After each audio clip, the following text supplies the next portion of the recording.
My name is Amuche the poet, and at the intersection of all of my complexities and identities, I'm slightly awkward and a little offbeat still. I do this for girls and women like me. When your image and likeness become a means to an end, do you ever gain peace? Let's do a haiku.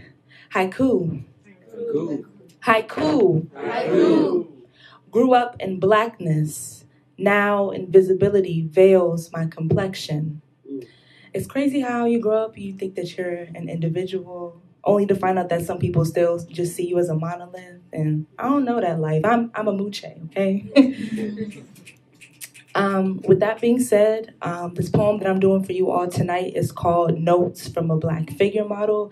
And in order for this to work, you all have to imagine, I need y'all to imagine as I'm sharing the poem, that you are in an art class. You're in the center of the room, and you're naked, and people are drawing and painting you. So that will help for this poem if you could imagine that.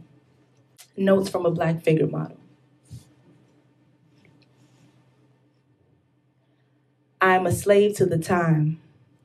4 5s break, 2 10s break, 120 break. Every time the timer ticks, I spread my legs and bend my hips and pose on command. I am a figure, an illusion of mass. I exist only on paper. I am a slave to perception. I am the subject of objection. They try to capture my Black stature on canvases through mediums of clay, paint, pencil, and acrylic. But I am more than just my legs and limbs. No 2D images of me could ever fully capture my soul or energy.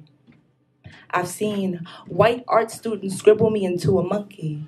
I would stare at my bulging eyes and protruding lips and wide nostrils, looking for facial recognition, looking for resemblance, wondering if their caricature of me is due to their lack of skill, lack of exposure to diversity, or if the veil hanging over their faces is to blame. I've seen Black art students draw me perfectly. Maybe it's easier to recreate an image that mimics what you already see in the mirror daily.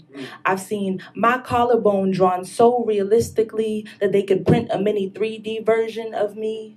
Maybe she should get hired by HR instead of me. My African figure and features shrunk down to a couple of inches might be easier to recreate if they didn't take up so much of my frame. One more 20-minute pose. I sit with my body folded in half and my face pressed into my legs in the center of the room. I remind myself that I am just a figure. I should not feel personally responsible for how I am repurposed through someone else's imagination. I was only hired to exist in a space. I cannot control the story or the narrative that an artist chooses to portray of me.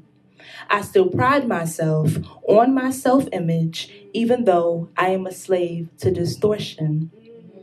I try to keep still and maintain my composure, knowing that everyone else's perception of me will be wrong. I sit naked and open, but I have never been exposed. Poem.